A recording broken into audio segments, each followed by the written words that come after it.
Episode की शुरुआत में सेंटा मीरा में हमें ग्रैंडपा को दिखाया जाता है जो छानबीन करने के लिए वहां पे गए होते हैं। ग्रैंडपा कॉफी मांगते हैं लेकिन वहां की स्पेशल डिश उनके सामने लाई जाती है जिसमें जेनोसाइड होता है। यहाँ ग्रैंडपा उससे तो बच जाते हैं पर वो लेडी उन्हें पीछे से पकड़ लेती है। मास्क निकालने पर वो डीएनए एलियन निकलती है पर ग्रैंडपा दोनों को ही निपटा देते हैं और बोलते हैं मैंने सिर्फ कॉफी ऑर्डर की थी। इससे पहले दोस्तों मैं एपिसोड आगे बढ़ाऊं, अगर आप अपने चैनल को सब्सक्राइब नहीं किया तो सब्सक्राइब कर लो। पिछले एपिसोड के लिंक आपको डिस्क्रिप्शन में मिल जाएंगे तो आप चाहे तो उन्हें भी देख सकते हैं। Back to the episode explanation हमें बेन को दिखाया जाता है जो केविन से बोलता है प्लीज यार मेरे भाई को ढूंढने चल, पर केविन मना कर देता है। यही बात जब ग्वेन बताती है कि मेरा भाई गायब हो चुका तो केविन तुरंत निकल जाता है। सेंटा वीरा जब वो लोग पहुंचते हैं तो उन्हें पता चलता है कि कैन की कार रिपेयरिंग के लिए गए। जब वो लोग वहां पे जाते हैं तो उसकी कार में एलियन टेक्नोलॉजी मिलती है जो ऐसी वेव पैदा करती है जिससे कार बंद पड़ जाती है। तभी वहां पे कुछ लोग आते हैं जिनके हाथ में बॉक्स होता है। ग्वेन जब उनके बॉक्स को चेक करती है तो उसमें से वही जेनोसाइड निकलता है। बिजली कड़कने से उनका रूप साफ दिखाई देने लगता है। यहाँ पर वो कुछ कर पाते हैं। इससे पहले वो केविन को, फिर ग्वेन को और फिर बेन को दीवार से चिपका देते हैं पर बेन ओमनिट्रिक्स तक पहुंच जाता है और हिमांगस स्टोर में खुद को बदल लेता है। ग्वेन की पिटाई देखकर डीएन एलियन भागने लगता है पर वो केविन से लड़ जाता है जिससे बेहोश हो जाता है। फिर ये लोग उसी कैफे शॉप में पहुंचते हैं जहाँ पर वही डीएन एलियन उन्हें मिलता है बंधा हुआ। डीएन एलियन बताता है कि मैक्स टेंशन किसी लड़के को ढूंढ रहे। तभी बेन की घड़ी बजने लगती है। ग्वेन पूछती है वो लड़का इस समय कहाँ है, जिस पर वो बताती दी हैचरी में। फिर हमें हैचरी दिखाई जाती है जहाँ पर कैन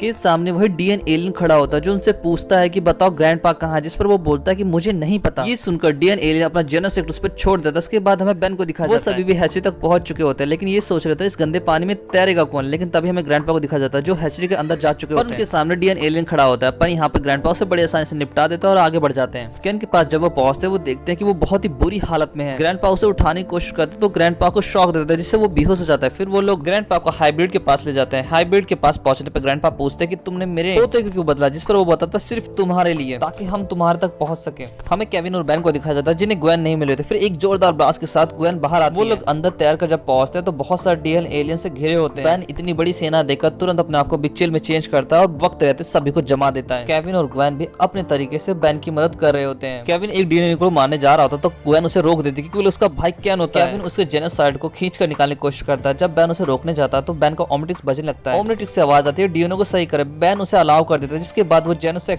के साथ जुड़कर ओमनिट्रिक्स में चल जाता है। जब वो बाहर आता है तो जेनोसाइड उसके हाथ में होता है और कैन ठीक हो चुका होता है। यहाँ पर कैन बताता है कि ग्रैंडपा उनकी कैद में है, वो भी मेरी वजह से। इसके बाद वो सब वहाँ से निकल जाते हैं। पास में ही ग्रैंडपा को उन्होंने बांध रखा होता है। सभी को देखकर बहुत खुश होते हैं और वो कैन को भी माफ कर देते हैं। तभी जोरदार अनाउंसमेंट होते है कि सभी ट्रक को भेज दिया जाए। जब वो खिड़की पे जाकर देखते तो हजारों की संख्या में ट्रक होते हैं जिनमें वही जेनोसाइड भरे होते हैं। ग्रैंडपा बोलते हैं तुम जाके इन ट्रकों को बर्बाद करो, मैं जाकर उस हाइब्रिड से निपटता हूं। बेन वहां से तेजी से निकल जाता और जेटरे बनकर सभी ट्रक को बर्बाद करने लगता है। यहाँ पर सब अपनी अपनी स्किल का इस्तेमाल करते हैं पर ग्वेन इतने गुस्से में होते हैं कि अपने एक ब्लो से ही सभी ट्रक को खत्म कर देती है। इसके बाद वो लोग जब अंदर जाते हैं तो देखते हैं ग्रैंडपा हाइब्रिड से दो हाथ कर रहे होते हैं। यहाँ पर बेन बोलता है रुक जाओ हाइब्रिड, तुम हार चुके हो, तुम्हारी सेना खत्म हो चुकी है। हाइब्रिड बोलता है जाकर एक बार बाहर देखो। बाहर हजारों की संख्या में डीएन एलियन खड़े होते हैं। ग्रैंडपा तुम एनर्जी शील्ड बना लो जिससे कि सब बच जाएंगे और यहाँ आके आसपास के 5 मील का एरिया इस बम से उड़ जाएगा। इतना कहकर ग्रैंडपा उस बम को एक्टिवेट कर देता है और जोरदार ब्लास्ट होता है जिससे ग्रैंडपा के सैक्रिफाइस के वजह से सभी बच जाते हैं। बेन बोलता है उनका अधूरा काम हम पूरा करेंगे। इसके बाद हमें कुछ वर्कर्स को दिखाया जाता है जो उसी जेनोसाइड को कलेक्ट कर रहे होते हैं। बिजली चमकने पर हमें पता चलता है कि वो सभी डीएन एलियन है और इसके साथ ही एपिसोड यहाँ पे खत्म हो जाता है। दोस्तों एपिसोड आपको कैसा लगा जरूर बता। चैनल को लाइक और सब्सक्राइब करना ना भूले। Thanks for watching, sayonara.